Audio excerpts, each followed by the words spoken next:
നമ്മൾ പലപ്പോഴേ ചില കാര്യങ്ങൾക്ക് റിയാക്ട് ചെയ്യുമ്പോൾ സൈലൻസിനായിരിക്കും നമ്മൾ പ്രിഫർ ചെയ്യുക.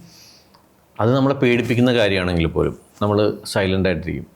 ഈ സൈലൻ്റ് ആയിരിക്കുന്നത് ഗുണം ചെയ്യുമോ ഇല്ല എൻ്റെ അഭിപ്രായത്തിൽ? ഇപ്പോൾ നിങ്ങൾ സംസാരിച്ചുകൊണ്ടിരിക്കുമ്പോൾ ഞാനിവിടെ സൈലൻ്റ് ആയിട്ടിരിക്കുന്നു, അല്ലെങ്കിൽ ഞാൻ സംസാരിക്കുമ്പോൾ നിങ്ങൾ സൈലൻ്റ് ആയിട്ട് ഇവിടെ ഇരിക്കുന്നു. അത് പോസിറ്റീവ് സൈലൻസ് ആണ്, വളരെ ഓപ്പൺ ആയിട്ടുള്ള ഒരു പോസിറ്റീവ് സൈലൻസ് ആണ്. നമ്മൾ വേറൊരാളോട് പിണങ്ങിയിരിക്കുമ്പോൾ, നമ്മൾ അയാളോട് സംസാരിക്കാതിരിക്കുമ്പോൾ അത് റിയൽ സൈലൻസ് അല്ല, അത് ഒരു വെപ്പണാണ്. നമ്മളൊരു വെപ്പണായിട്ട് നമ്മുടെ മൗനത്തിനെ യൂസ് ചെയ്യുന്നു. ചിലപ്പോഴും ചിലവർ ജസ്റ്റ് പ്രോസസ്സ് ചെയ്യുന്നത് സൈലൻസിലായിരിക്കും.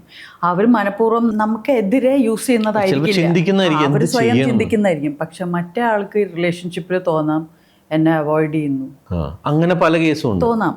ബിക്കോസ് അതും ഒരു പ്രോബ്ലം ആണ്. എന്ന് വെച്ചാൽ നമുക്ക് ചിലവർ സംസാരിച്ചാണ് അവരുടെ കാര്യങ്ങൾ പ്രോസസ്സ് ചെയ്യുന്നത്. നമുക്കിതൊന്ന് സംസാരിച്ച് തീർക്കാം എന്ന് പറയുന്നത് പല സ്ത്രീകൾക്ക് ജനറലി ഉള്ളതാണ്. പക്ഷേ അത് ജനറലൈസ് ചെയ്യാൻ പറ്റില്ല. അതായത് ദർ ആർ 2 ways. ഒന്ന്, ഒരു കാര്യം സംസാരിച്ച് ഡിസ്കസ് ചെയ്ത് അതിന് സൊല്യൂഷനിലെത്താം. വേറൊരു രീതി, ആദ്യം നമ്മൾ അതിനെപ്പറ്റി ചിന്തിച്ച് ഇതെല്ലാം സോൾവ് ചെയ്തിട്ട് പിന്നെ നമുക്ക് വന്നിട്ട് ഞാൻ ഇതിനെപ്പറ്റി ഒരുപാട് ചിന്തിച്ചു, എനിക്ക് മനസ്സിലായത് ഇതാണ് എന്ന് പറയുന്നതായിരിക്കും അവർക്ക് കംഫർട്ടബിൾ.